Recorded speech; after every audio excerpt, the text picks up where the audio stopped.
할렐루야. 우리 다 함께 주의 보혈 능력이 있도다 나를 자유케 하신 주님의 보혈의 은혜를 함께 찬양하기를 원합니다.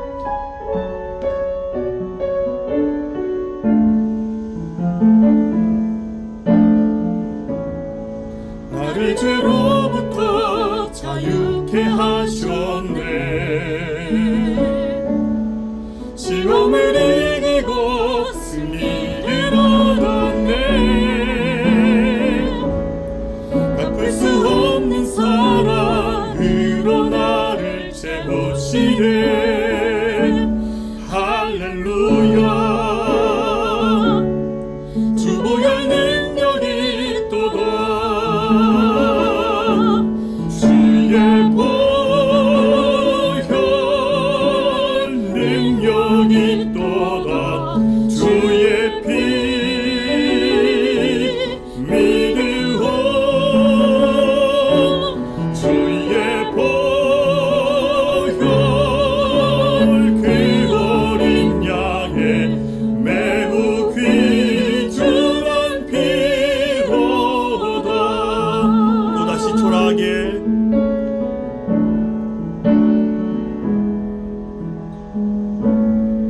또다시 초라하게 넘어진 대로 선없는 은혜와 이길 힘 주시며 갚을 수 없는 사랑으로 나를 채우시네. 할렐루야. 주 보혈 능력이 있도다. 주의 보혈 능력이 있도다. 주의 피 믿으오. 주의 보혈 능력인 양의 매우 귀중한 피로다. 나의 죄를 밝히시고 새 나를 주셨네. 주 보혈 능력이 있도다.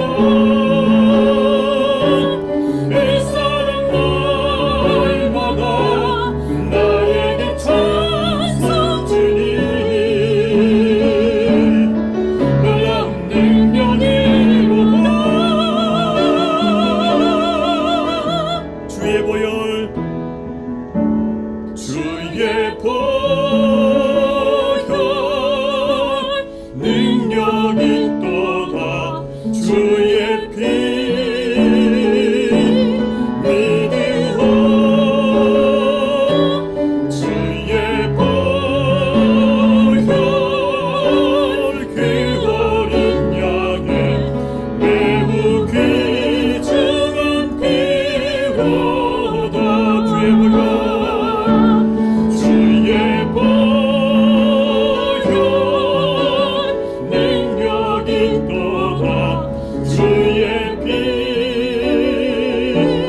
믿으오. 주의 보혈 그 어린 양의 매우 귀중한 피로다.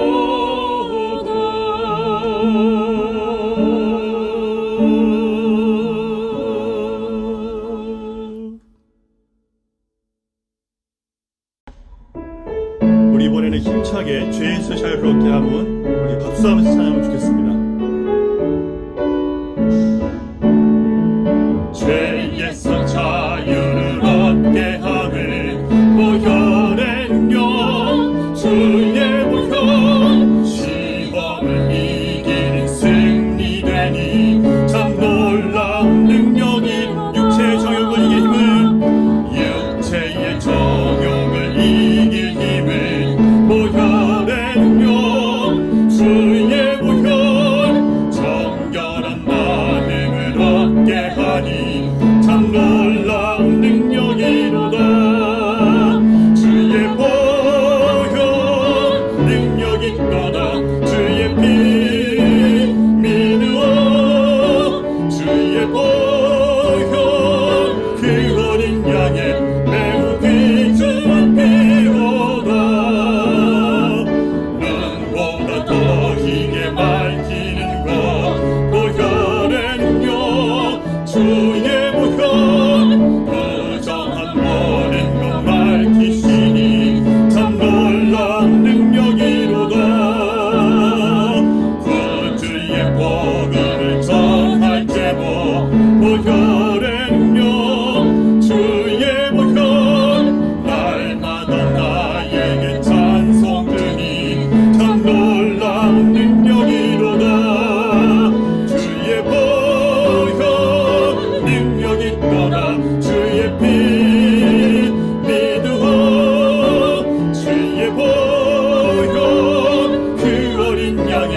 마지막으로 예수로 사네라는 찬양을 함께 들어보면서 같이 한번 찬양하면 좋겠습니다. 먼저 들어보시면서 저랑 같이 한번 찬양하면 좋겠습니다.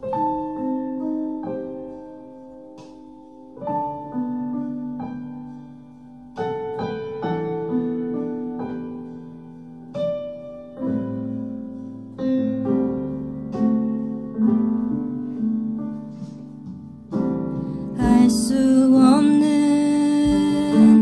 보이지 않는 끝도 없는 막막한 디딜 곳도 머물 곳도 쉴 곳도 없는 삶 이 어둠 속 암흑 한가운데를 홀로 바라보시는 분 아무도 없는 이곳으로 다가오시는 그 한 사람 예수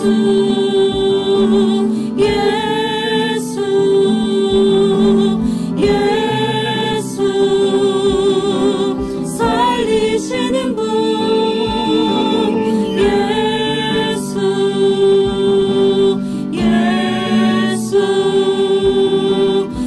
예수로 사네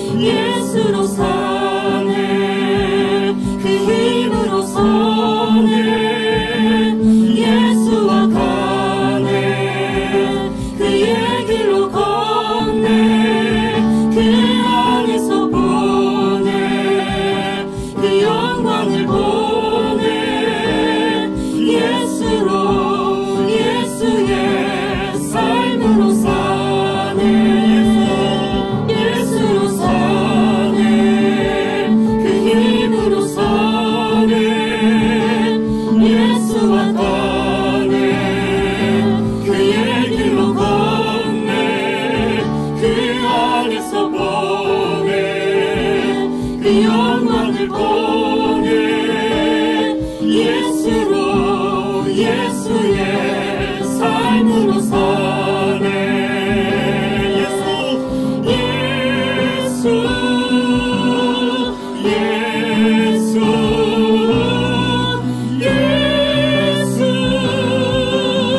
살리시는 분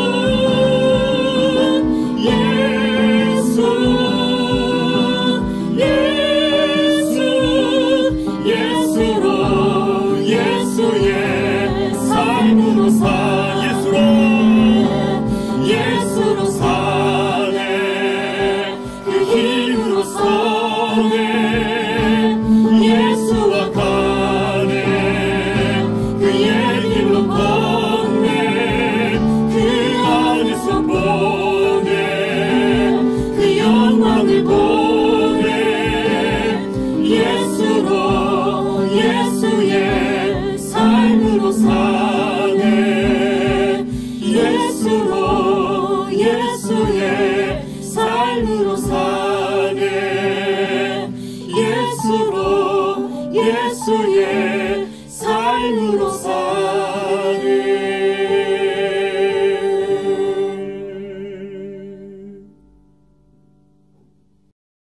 함께 사도신경으로 신앙 고백하겠습니다. 나는 전능하신 아버지 하나님 천지의 창조주를 믿습니다. 나는 그의 유일하신 아들 우리 주 예수 그리스도를 믿습니다. 그는 성령으로 잉태되어 동정녀 마리아에게서 나시고 본디오 빌라도에게 고난을 받아 십자가에 못 박혀 죽으시고 장사된 지 사흘 만에 죽은 자 가운데서 다시 살아나셨으며 하늘에 오르시어 전능하신 아버지 하나님 우편에 앉아 계시다가 거기로부터 살아있는 자와 죽은 자를 심판하러 오십니다. 나는 성령을 믿으며 거룩한 공교회와 성도의 교제와 죄를 용서받는 것과 몸의 부활과 영생을 믿습니다. 아멘.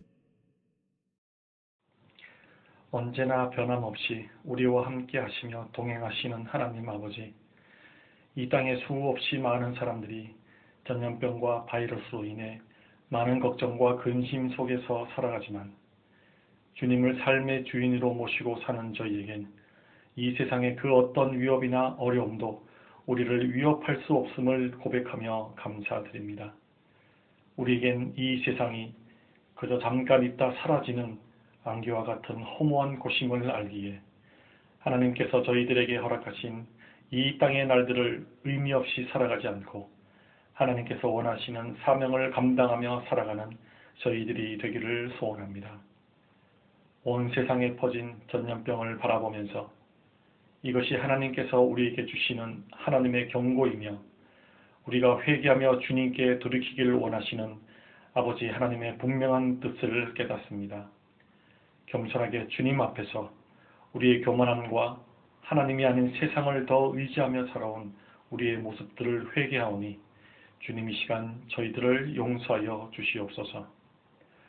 이스라엘 백성들이 하나님을 원망하며 불순종할 때 하나님께서 그들을 전염병으로 징계하셨지만 하나님의 긍휼하심을 통해 그 진노의 손을 거두신 것처럼 이 땅을 불쌍히 여겨주셔서 고쳐주시고 회복시켜 주시옵소서.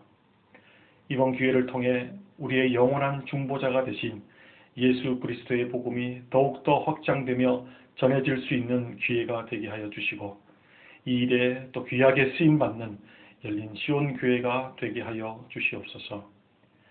함께 모여 예배할 수는 없지만 각자가 처한 각 가정이 교회가 되어서 이 시간 하나님을 예배하오니 하나님께서 기뻐 받으시는 가정 예배가 되게 하여 주시되 주님 오실 날이 가까움에 따라 점점 더 함께 모여 예배하기 어려운 때를 잘 준비할 수 있는 기회가 되게 하여 주시옵소서.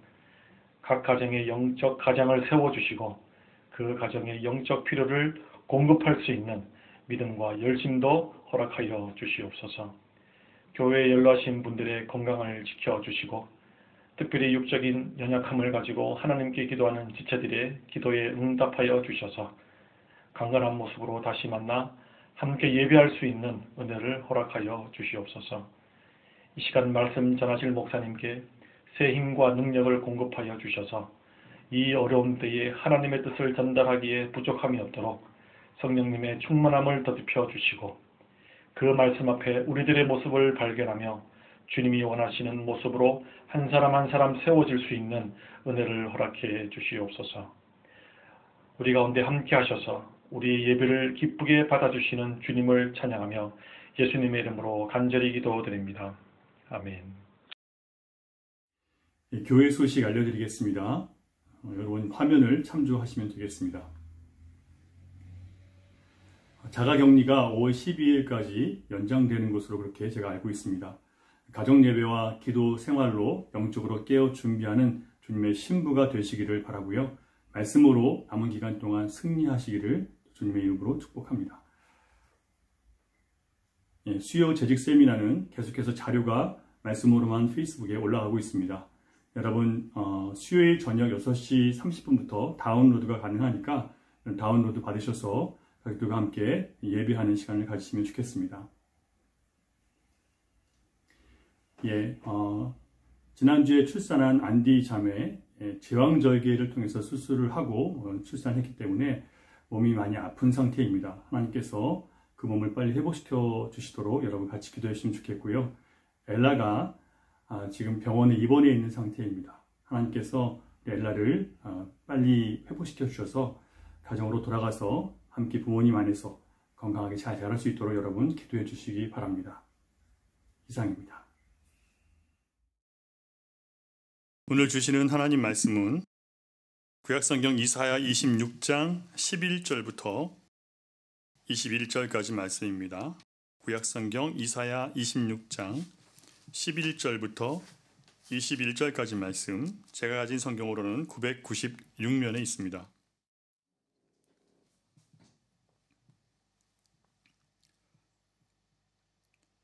저와 한 절씩 교독하겠습니다. 여호와여, 주의 손이 높이 들릴지라도 그들이 보지 아니하오나 백성을 위하시는 주의 열성을 보면 부끄러워할 것이라. 불이 주의 대적들을 사르리이다. 여호와여, 주께서 우리를 위하여 평강을 베푸시오리니 주께서 우리의 모든 일도 우리를 위하여 이루심이니이다. 여호와 우리 하나님이시여, 주 외에 다른 주들이 우리를 관할하였사오나 우리는 주만 의지하고 주의 이름을 부르리이다. 그들은 죽었은즉 다시 살지 못하겠고 사망하였은즉 일어나지 못할 것이니 이는 주께서 벌하여 그들을 멸하사 그들의 모든 기억을 없이 하셨음이니이다. 여호와여, 주께서 이 나라를 더 크게 하셨고 이 나라를 더 크게 하셨나이다. 스스로 영광을 얻으시고 이 땅의 모든 경계를 확장하셨나이다. 여호와여, 그들이 환난 중에 주를 앙모하였사오며 주의 징벌이 그들에게 임할 때에 그들이 간절히 주께 기도하였나이다. 여호와여, 잉태한 여인이 산기가 임박하고 산고를 겪으며 부르짖음 같이 우리가 주 앞에서 그와 같으니이다. 우리가 잉태하고 산고를 당하였을지라도 바람을 낳은 것 같아서 땅에 구원을 베풀지 못하였고 세기의 거민을 출산하지 못하였나이다. 주의 죽은 자들은 살아나고 그들의 시체들은 일어나리이다. 티끌에 누운 자들아, 너희는 깨어 노래하라. 주의 이슬은 빛난 이슬이니 땅이 죽은 자들을 내놓으리로다. 내 백성아, 갈지어다. 네 멸실에 들어가서 네 문을 닫고 분노가 지나가기까지 잠깐 숨을 지어다. 같이 읽겠습니다. 보라, 여호와께서 그의 처소에서 나오사 땅의 거민의 죄악을 벌하실 것이라. 땅이 그 위에 잦았던 피를 드러내고 그 살해당한 자를 다시는 덮지 아니하리라. 아멘. 사람들은 누구나 지키고 싶은 것들이 있습니다. 지킨다는 것은 어떤 면에서 내가 통제할 수 있는, 내가 컨트롤할 수 있는 그런 상태에 모든 것이 머물게 되기를 원하는 그런 마음입니다. 어떤 사람은 재산을 지키고 싶어 합니다.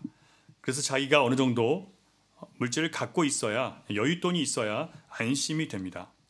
가진 돈이 자기가 생각하는 만큼에 미치지 못하면 몹시 불안해지고 또 신경질적이게 되는 사람들도 있습니다. 어떤 사람은 명예를 지키고 싶어 합니다. 또 어떤 사람들은 자신과 가족들의 건강과 안전을 지키는 것을 가장 중요하게 여기기도 합니다. 그렇다면 인간을 창조하신 하나님께서 그 창조하신 인간이 하나님을 거역하면서까지 무너지는 것을 그 보신 하나님께서 보실 때 인간이 지켜야 할 것 중 가장 중요한 것은 무엇이라고 하나님이 판단하셨을까요? 여러분이 잘 아시는 말씀 중에 잠언 4장 23절 말씀이 있습니다. 같이 읽어보겠습니다. 여러분 화면을 보시겠습니다. 모든 지킬 만한 것 중에 더욱 내 마음을 지키라. 생명의 근원이 이에서 남이니라. 아멘. 사람이 지켜야 할 것들이 많이 있습니다. 그러나 하나님 보시기에 가장 중요한 것은 마음이다라고 그렇게 말씀하십니다. 왜냐하면 생명의 근원이 마음에서 태어나기 때문이에요. 우리의 마음은 생명의 근원이신 하나님께서 머무시는 곳이기 때문에 우리는 마음을 지켜야 됩니다. 그런데 이 마음을 지키는 것이 어려운 이유는 자기 자신을 속이는 것이 바로 나 자신이기 때문에 그래요. 내가 생각하는 내가 진짜일까라는 독일 작가가 쓴 책을 보았습니다. 그 책을 보면 우리를 혼란스럽게 만드는 탐탁지 않은 감정들이 우리 의식 안에 존재하게 만드는 것이 바로 자아다라고 그렇게 말을 합니다. 그 자아라는 각자 안에 있는 마음의 방에서 일어나는 10가지 감정들이 있는데요. 그것은 통제하려고 하는 욕망, 그리고 열등감, 죄책감, 결핍, 부정적인 감정, 또한 저항하고자 하는 마음, 탐욕, 혼란, 오만, 무기력, 이 10가지 감정이 우리 안에, 우리 자아 안에 있다고 합니다. 그 감정들이 우리를 마비시킨다라고 그렇게 그가 지적합니다. 특별히 통제하고 싶은 마음을 가진 사람은 모든 일이 자기가 뜻하는 대로 잘 돌아가야만 한다는 생각에 집중되어 있어서 모든 것이 원하는 자리에 있어야 되고 자기가 원하는 대로 돌아가야만 만족합니다. 이 통제하려는 마음은 사람으로 하여금 혹시 자기의 통제를 벗어나는 일들이 생길까 봐 자주 걱정과 염려에 빠지게 만든다는 거예요. 재정적으로 혹시 힘들어질까 봐, 그동안 누렸던 좋은 것들을 누리지 못하게 될까 봐 걱정하고요. 혹시 질병이나 사고가 생기지 않을까 걱정하고, 자신의 명예가 실추되는 일이 생기지 않을까 걱정합니다. 또한 전쟁이나 경제 위기가 생겨서 내가 내 인생을 통제할 수 있는 범위를 넘어서게 되는 상황이 일어날까 봐 늘 걱정을 사서 한다는 거예요. 이러다 보면 사람이 과도한 부담감과 압박 때문에 자포자기하게 되거나 자신을 쓸모없는 사람으로 여기고 세상을 부정적으로 보며 각종 질병에 걸리기 쉽다라고 저자는 지적하고 있습니다. 그런데요, 그렇게 자기를 스스로 통제하려고 하는 그런 감정이 자기를 괴롭게 만드는데도 불구하고 그 통제하고 싶은 마음을 버리지 못하는 이유가 있대요. 그 이유는 뭐냐면 통제하고자 하는 욕망을 내려놓으면 자신이 최선을 다하지 않았다는 죄책감이 생기고 또한 남보다 내가 뒤떨어지게 된다는 열등감에 빠지게 되고 결국 무기력함에 빠지게 되어서 그게 싫어서 통제하려는 마음이 아무리 자기를 괴롭게 해도 그냥 계속 통제하려는 욕망을 버리지 못한다는 겁니다. 저자가 그런 상태에서 벗어나기 위해서 내놓은 처방 2가지가 있는데요. 하나는 내려놓음, 또 하나는 내맡김입니다. 내어 맡긴다는 뜻이죠. 어디서 많이 들어본 것 같지 않으세요? 우리 성경에도 똑같이 말을 합니다. 내려놓음은 자기 포기, 자기 부인과 같은 말이고요. 내어 맡긴다는 것은 신뢰한다는 것과 같은 단어입니다. 그런데 여기서 아주 중요한 차이가 있는데요. 그렇게 했을 때 책임지는 대상이나 근거가 있냐 하는 것입니다. 내려놓을 근거와 내가 맡길 존재가 과연 하나님을 믿지 않는 사람들에게도 있냐 하는 것입니다. 신자는 자기를 포기할 때 더 크신 하나님을 체험하고 만나게 된다는 약속이 분명히 있습니다. 또한 불완전한 인간이 아닌 우리의 인생을 내어 맡길 만한 전능하신 하나님이 계시기 때문에 그 하나님께 맡긴다는 것은 의미가 있고 더 좋은 것입니다. 그러나 이 마음을 훈련하는 자들의 가르침을 보면요, 그것을 그냥 자연에 맡기라는 거예요. 삶의 흐름에 그냥 맡겨두라는 겁니다. 거기에는 어떤 보장도 없고요, 약속도 없습니다. 그들은 공허한 마음 위에 또 다른 공허의 탑을 쌓는 것과 하나도 다른 것이 아닌 거예요. 한마디로 답이 없는데 답이 있다고 마음을 속이는 것입니다. 거기에는 어떤 보장도 약속도 없습니다. 초대교회의 영적인 위인 중에 어거스틴은 마음의 평안을 위해서 당시 유명했던 종교들을 다 섭렵했었던 적이 있었습니다. 그러나 그 모든 방황 끝에 주님의 부르심을 받고 예수님을 영접한 후에 어거스틴은 이렇게 고백합니다. 오, 하나님께서 당신을 향하여 있도록 우리를 지으셨기에 우리 마음은 당신 안에서 안식할 때까지 쉴 수 없습니다. 여러분, 우리 인생의 방황과 혼란과 고통과 고뇌를 벗어놓을 수 있는 유일한 존재는, 벗어버리게 할 수 있는 유일한 존재는 세상을 창조하시고 또한 지금도 지탱하고 다스리시며 자기 백성들을 부르시고 구원하시는 하나님 안에서만 가능합니다. 그런데 이스라엘 백성들은 하나님 경외하기를 버리고 하나님의 말씀으로 마음을 지키지 않았습니다. 하나님을 경외하지 않고 하나님 말씀을 저버리는 백성들은 지혜가 없는 백성들이에요. 이사야 선지자가 볼 때 남유다가 멸망당할 위기에 처하게 된 2가지 이유가 있는데, 하나는 그들이 자기를 높이는 교만한 마음을 통제하지 못했던 거예요. 또 한 가지는 편하게 살고 쉽게 살고 갈등과 부담이 없는 그런 현실에 안주하고 싶은 마음을 이기지 못했기 때문에 이스라엘 백성들, 이 남유다는 결국 멸망당하게 되었습니다. 하나님 말씀을 버렸기 때문에 마음을 지킬 수가 없게 됩니다. 마음이 그렇다 보니 그들은 항상 하나님 보시기에 의롭지 못한 삶을 선택했고요. 결국 하나님의 징계를 당할 수밖에 없는 지경에 이르게 되었습니다. 그러나 이사야는 하나님의 징계로 고난받는 때에도 여전히 그 고난을 잘 지나갈 수 있는 지혜를 주시는 하나님을 만났고 그 지혜를 받아서 성경에서 오늘 우리에게 가르치고 있습니다. 하나님의 자녀들이 고난의 때, 곧 재앙을 지날 때에 필요한 지혜는 지난주에 이어 4번째 마지막 것인데요, 하나님의 열성을 아는 것입니다. 다시 한번요, 하나님의 자녀들이 고난을 지날 때 필요한 지혜는 하나님의 열성을 아는 것입니다. 11절을 보면 주의 열성을 보면 부끄러워할 것이다 라고 그렇게 기록되어 있습니다. 한글 성경으로 보면요, 열성으로 번역된 단어가 영어로는 envy 또는 zeal입니다. 질투심 또는 열정이라는 뜻입니다.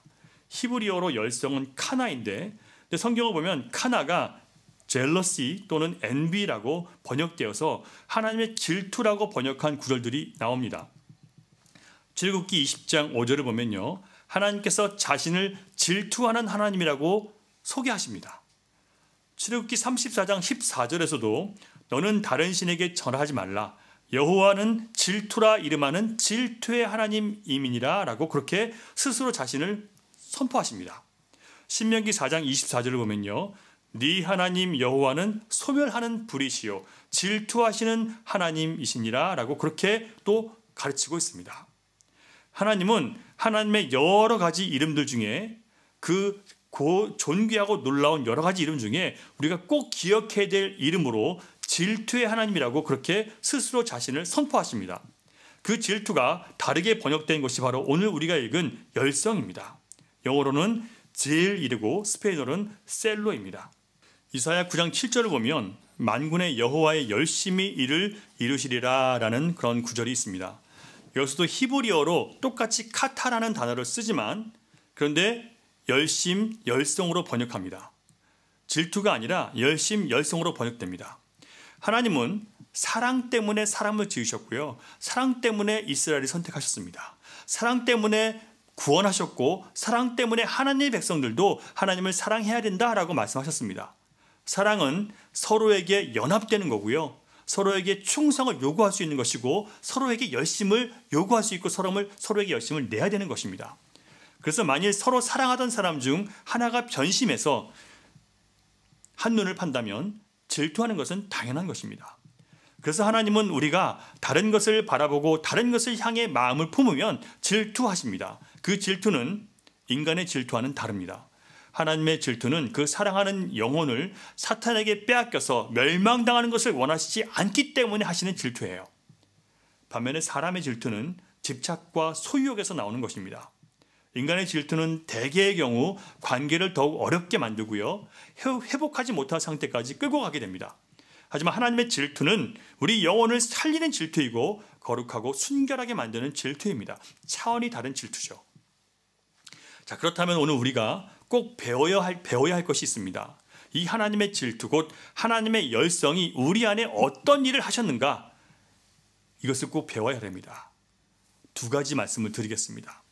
첫째로 여호와의 열심은 우리가 하나님 대신 의지하고 하나님보다 더 사랑하는 것들을 심판하십니다. 11절을 우리 한번 같이 읽어보겠습니다. 여호와여 주의 손이 높이 들릴지라도 그들이 보지 아니하오나 백성을 위하는 주의 열성을 보면 부끄러워할 것이라 불이 주의 대적들을 사르리이다. 여러분 여기서 주의 손이 높이 들렸다는 것은 이제 남유다를 쳤던 바벨론 곧 하나님의 대적들을 불로 사른다는 그런 예언의 말씀이에요. 이 불이 바로 질투의 불입니다. 하나님의 열심은 하나님의 백성들이 하나님보다 더 의지하고 높이고 신뢰하는 것들을 질투의 불로 소멸시켜 버립니다. 그렇게 해서 하나님의 백성들이 의지했던 것들로부터 그들의 마음을 다시 거두어서 하나님께로 돌아오게 하시는 거예요. 다시 신명기 4장 24절을 봅니다. 여호와는 소멸하는 불이시요 질투하시는 하나님이시라.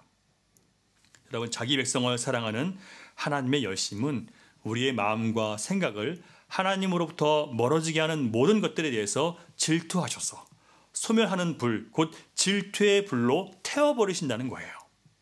이것이 바로 하나님의 열심입니다. 바벨론은 남유다를 괴롭히는 나라였지만 동시에 남유다의 왕들은 큰 나라 바벨론을 동경했고 그 나라의 힘으로 자기 나라의 안전을 지키려고 했고요. 바벨론의 우상을 들여와서 나라가 번성하게 하려는 그런 마음을 갖고 있었습니다. 그처럼 동경하고 사랑했던 나라를 하나님께서 치신 것은 결국 누구를 위한 것입니까? 그것은 우리의 영혼을, 하나님 백성들의 영혼의 평강을 위해서 결국 우리를 위해서 하신 일이라는 거예요. 12절을 같이 읽어보겠습니다. 12절 시작. 여호와여 주께서 우리를 위하여 평강을 베푸시오리니 주께서 우리의 모든 일도 우리를 위하여 이루심이니이다. 지금 하나님께서 바벨론을 심판하신 그 심판도 결국 우리를 위해서 하신 일이라는 거예요. 우리에게 하나님께 돌아와서 하나님께서 주시는 참된 평강을 얻게 하시기 위한 하나님의 질투에서 나온 하나님의 일이라고 그렇게 고백하는 겁니다. 이사야는 유다 백성들이 강하고 발전한 나라 바벨론을 동경하고 사랑했는데 하나님께서 바벨론을 진멸하실 때 유다 백성들의 마음은 더 이상 바벨론을 동경하지도 사랑하지도 않게 될 것을 알았습니다. 바벨론을 향한 하나님의 심판은 유다 백성들로 하여금 장차 무너질 허무한 세상의 힘과 헛된 영광을 의지하지 않고 영원하신 하나님만 믿고 그 하나님만 의지하도록 마음을 돌이키게 하시는 것이라는 것을 알게 된 거예요. 그것이 바로 하나님의 열성입니다. 여러분, 우리도 한때 하나님보다 더 의지하고 사랑하고 자랑했던 것들이 있었습니다. 물질을 더 사랑했고 친구를 더 의지했었고 내 능력과 내 건강을 자랑할 때도 있었습니다. 하지만 그런 것들이 내게 아무 도움이 되지 못하는 상황들을 경험하셨을 거예요. 그렇지 않았다면 반드시 그런 날이 찾아올 거예요. 심지어 믿었던 부모도 자식도 기대했던 친구도 그 강력한 힘을 발휘했던 물질도 내게 아무 도움도 힘도 되지 않을 때가 반드시 찾아오게 됩니다. 오늘날 생명공학의 발달로 인간의 생명이 120년을 넘어서 200년을 살게 될 날이 왔다라고 떠들썩하게 그렇게 정보들이 주어지고 있습니다. 생명의 주인이신 하나님은 완전히 무시받는, 생명의 주인이신 하나님을 완전히 무시하는 세상 사람들의 말과 또는 과학의 진보를 믿고 하나님 경외하기를 잃어버린 이 시대의 교회에게, 그리고 교만한 세상을 향해서 하나님의 열심은 지금 코로나 바이러스를 통해서 역사하고 계시는 거예요. 코로나 바이러스 백신도 하나 개발하지 못하는 세상의 연약함과 스스로 자신을 높이는 인간의 무지함과 천박함을 드러내고 있습니다. 하나님은 질투하시는 하나님이시며 소멸하시는 불로 지금 우리의 시선을 다시 주님께 돌아오게 하시기 위해서 우리가 믿고 의지하는 것들을 다 소멸시키고 태우고 계시는 거예요. 이것이 하나님의 열심입니다. 그리고 이것이 우리에게 세상이 무너져도 빼앗기지 않은 하늘로부터 오는 진짜 평강을 얻게 하시는 과정입니다. 그러므로 우리는 바벨론으로 인해서 나라가 망하고 포로로 다 끌려가게 될 현실을 앞에 둔 이사야가 그것 또한 역시, 그 고난 역시 하나님께서 그 백성들의 마음을 고치시기 위해서 그 모든 세상 영광, 세상 자랑을 소멸시키시는 하나님의 열성, 그 열성을 보았던 것처럼 우리도 하나님의 열심을 오늘 이 상황 가운데 볼 수 있어야 합니다. 그 백성을 빼앗겼던 세상으로부터 다시 찾고자 하시는 하나님의 열성을 본다면 한눈 팔고 헛된 것을 의지했던 우리 자신을 부끄러워할 수밖에 없게 된다고 했습니다. 사랑하는 여러분, 만일 고난을 통해서 주님만 의지하게 되셨다면 우리가 주님 대신 찾고 불렀던 수많은 세상의 이름 대신 주님의 이름만 부르게 되었다면 그것은 우리가 착해서, 우리가 의로워서 돌아선 것이 아니라 우리를 찾으시고 돌이켜서 다시 하나님의 소유로 삼으시는 주님의 열성 때문에 우리가 회복됐다는 것을 인정해야 될 것입니다. 그러므로 여러분, 주님께 영광 돌리셔야 돼요.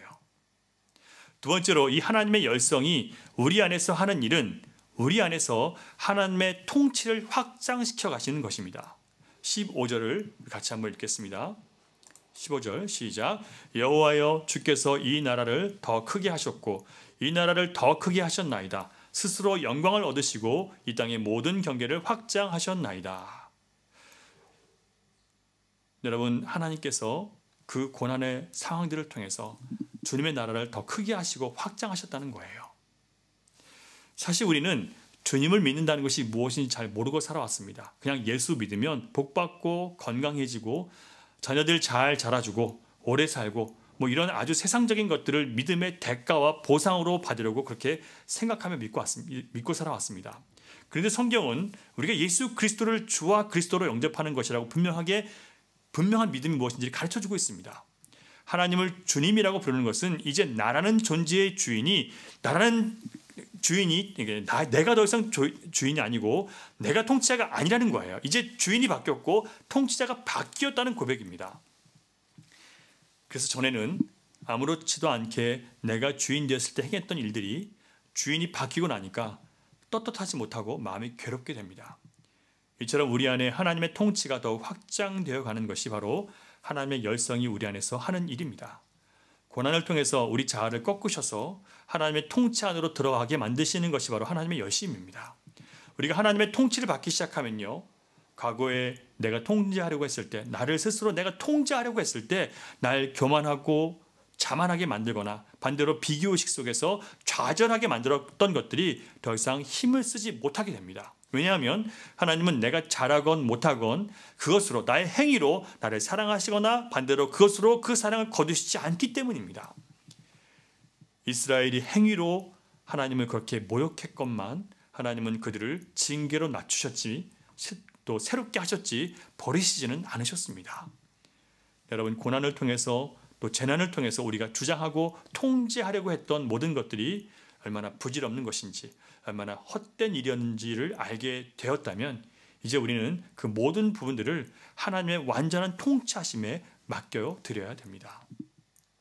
하나님의 열심은 이렇게 고난과 재난들을 통해서 우리가 하나님 대신 신뢰하고 믿고 자랑했던 것들을 하나하나 격파하시고 소멸시키셔서 우리로 하여금 다시 하나님만 의지하고 그 이름만 부르고 그분의 통치만 구하는 자들로 만드시는 거예요. 그래서 하나님의 질투로 인해 일어나는 모든 고난은 우리를 위한 것이고 진정한 평강을 주시기 위한 하나님의 사랑이기도 합니다. 이것을 깨닫고 나니까 이사야는 얼마나 이 죄악으로 가득 찬 백성들에게 소망이 있는지를 보게 되는 거예요. 정말 소망 없는 백성인데 그들에게 소망이 있다는 것을 보게 되는 겁니다. 이스라엘 백성들에게 소망이 있는 것이 아니라 실제적으로는 하나님의 열심 때문에 소망이 있었던 거예요. 19절을 보면 그의 소망이 가득 담긴 고백을 보게 됩니다. 19절 같이 있습니다. 시작. 주의 죽은 자들은 살아나고 그들의 시체들은 일어나리이다. 티끌에 누운 자들아 너희는 깨어 노래하라. 주의 이슬은 빛난 이슬이니 땅이 죽은 자들을 내놓으리로다. 아멘. 여러분, 에스겔이 본 마른 뼈의 환상이 연상되지 않으시나요? 하나님을 저버리고 예루살렘 성전이 완전히 파괴되고 그 남은 자들 중 나라를 다시 세울 능력이 있는 사람들은 다 잡혀가거나 죽어서 이스라엘은 회복이 완전히 불가능한 것처럼 보였었습니다. 그런데 하나님은 그 죽은 것 같은 백성들을 말씀으로 일으키시고 생기를 불어넣으셔서 그들로 다시 예루살렘에 돌아가서 하나님을 찬양하고 다시 예배하게 할 것이라고 말씀하셨습니다. 그 약속을 주신 거예요.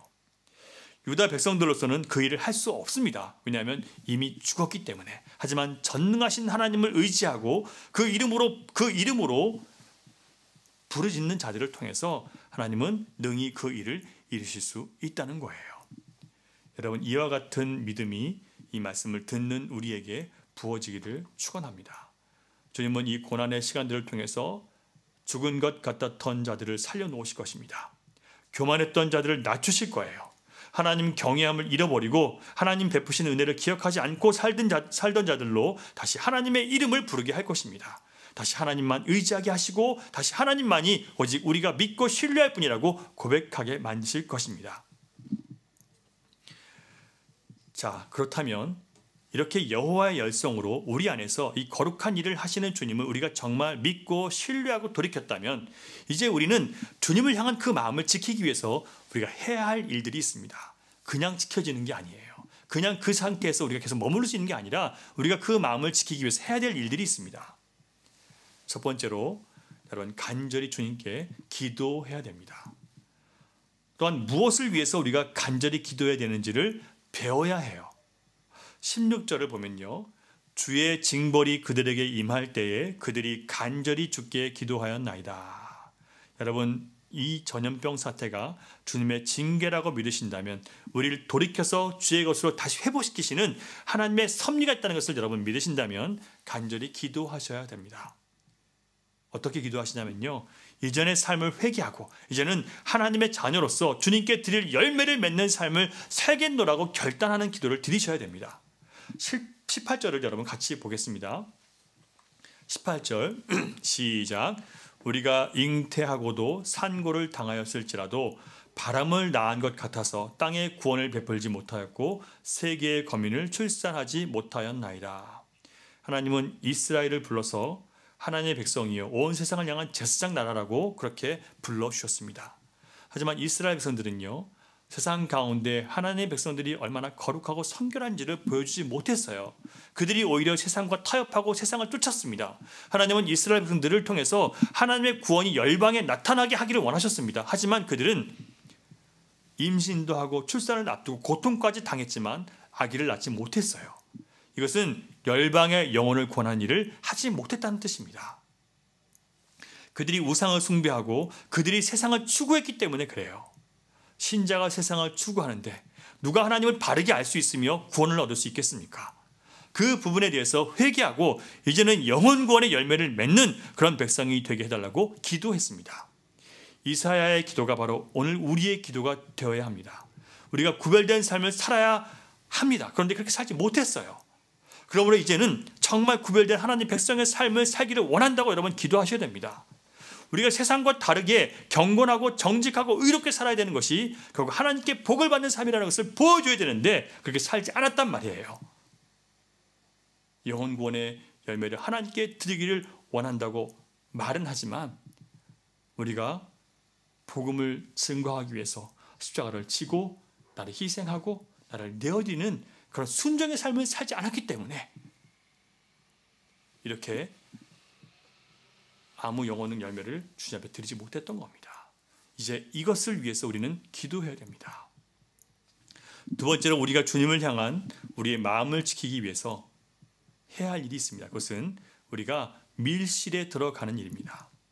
20절을 우리 같이 읽겠습니다. 20절 시작. 내 백성아 갈지어다 네 밀실에 들어가서 네 문을 닫고 분노가 지나가기까지 잠깐 숨을 지어다. 여러분, 하나님 심판이 임하는 기간 동안 성도가 해야 할 일은 주님과 개인적으로 깊이 만나는 경건의 시간을 갖는 것입니다.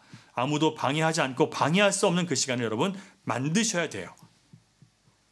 저도 개인적으로 이번 자가격리 기간을 통해서 더욱 하나님을 깊이 알아가는 시간을 갖고 있습니다. 목사의 의무 때문에 성경을 펴고 기도하는 게 아니라 주님을 더 깊이 생각하는 시간들로, 주님과 사귀는 시간들로 제 자신을 채워가고 다시 무너진 것들과 망가진 것들이 회복되어 가고 새롭게 무장되는 시간들을 갖고 있습니다. 여러분들도 그러하시리라 믿습니다. 사랑하는 여러분, 우리는 하나님을 더 많이 알아야 합니다. 그러기 위한 특별한 방법이 있는 것이 아니라 바로 성경을 들고 밀실로 들어가서 말씀을 읽고 그 말씀으로 주님의 뜻을 찾고 말씀으로 나를 설득하시고 깨우치시는 주님과 시간을 보내는 것입니다. 자가격리 기간은 주님의 음성을 들을 때입니다. 정치가 어떻고 경제가 어떻고 하는 것보다 더 시급한 이야기는 우리가 주님의 음성을 듣는 것입니다. 주님을 아는 지식이 없어서 이스라엘이 멸망당했고 가톨릭이 주님을 아는 지식이 없어서 영적으로 사망했습니다. 개신교회 역시 망해가는 길목에서 하나님의 열심으로 지금 큰 재난을 만났습니다. 아무리 교회가 썩어도 하나님은 교회를 통해서 자기 백성들을 구원하십니다.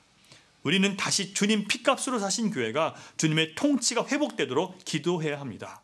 다시 영혼 구원의 열매를 맺는 주님의 마지막 명령을 다시 붙잡고 잃어버린 영혼들을 위해서 애통해야 하며 깨어 기도하며 하나님의 나라를 세우려고 하셨던 주님의 뜻을 우리가 회복해야 됩니다. 이 주님의 마음이 우리를 통치할 때 우리가 순종한다면, 우리가 여기에 순종한다면 우리는 세상이 알지 못하는 평강 가운데 영혼의 열매를 주님께 드릴 수 있는 귀한 지혜를 얻게 될 것입니다. 고난의 때를 지나는 저와 여러분이 이 하나님의 열심을 아는 지혜로 다시 충만하게 되기를, 그래서 주님께 드릴 열매가 있는 사람으로 변화되고 무장되어 갈 수 있기를 주님의 이름으로 축원합니다. 기도하겠습니다. 하나님 감사합니다. 이처럼 우리는 하나님 앞에 드려야 될 우리의 경배와 또 우리의 삶을 세상을 향해 또 나의 즐거움을 향해 또 나의 만족을 향해 잘못된 것에 두었기에 이렇게 아무것도 갖지 못한 채로 헛된 예배와 헛된 신앙생활로, 종교생활로 우리의 시간을 낭비하고 허비함으로 하나님으로부터 멀어졌습니다. 하나님은 이런 재앙을 통해서 다시 우리를 회복시키시고 다시 하나님만이 나의 구원이시며 나의 모든 것 되심을 고백하고 하나님만 의뢰하는 사람들로 변화시켜 주셨습니다. 하나님, 우리가 주님의 이름만 부릅니다. 주님만 바라봅니다. 다른 곳에 마음 빼앗기지 않겠습니다. 이제 우리를 위해서 이 일을 행하신 주님을 찬양하며 이런 상황 가운데 죽어버린 교회 같지만, 죽어버린 나 같지만, 죽어버린 신자들 같지만 그 죽어버린 사람들을 들어서 다시 살리시며 하나님의 영원한 역사를 다시 회복시키시는 그 하나님을 신뢰하며 주 앞에 소망을 갖사오니 하나님, 이 소망이 우리 믿음대로 다시 한번 이루어질 수 있도록 도와주시옵소서. 주님과 더 깊이 사귀기 위해서 밀실로 들어가겠습니다. 주님께 더 간절히 부르짖고 기도하겠습니다. 기도해야 될 것이 무엇인지 바르게 알고 기도하겠습니다. 하나님, 우리를 새롭게 해 주시옵소서. 주님으로 무장시켜 주시옵소서. 영혼을 구원하는 열매를 주님 앞에 드릴 수 있는 우리 모두가 되도록 주여 우리를 회복시켜 주시옵소서. 믿사옵 예수님 이름으로 기도드립니다. 아멘.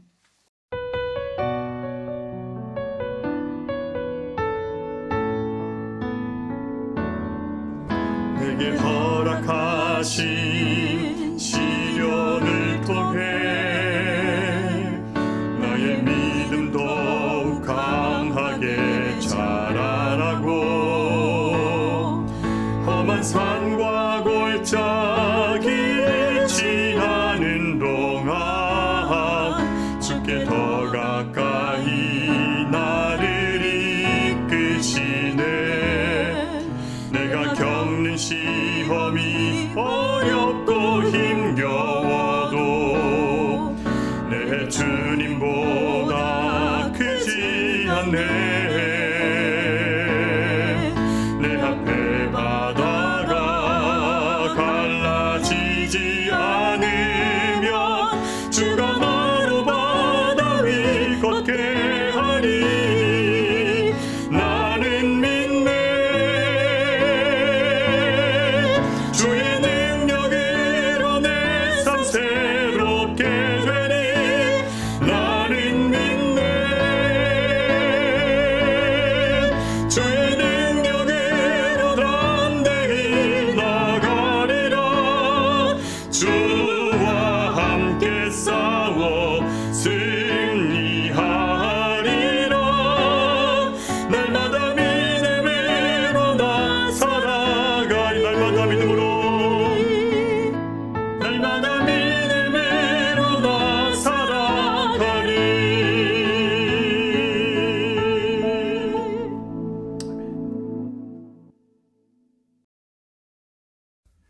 축도하심으로 예배 마치겠습니다.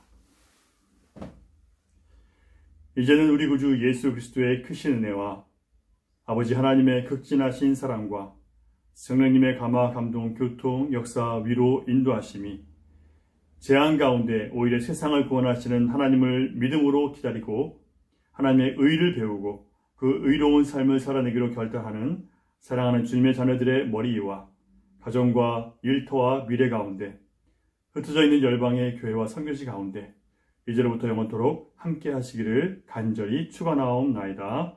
아멘. 예배는 마쳤습니다. 다시 만나서 함께 예배할 때까지 여러분 건강하시고 주님 안에서 늘 충만하시기를 주님의 이름으로 축복합니다. 감사합니다.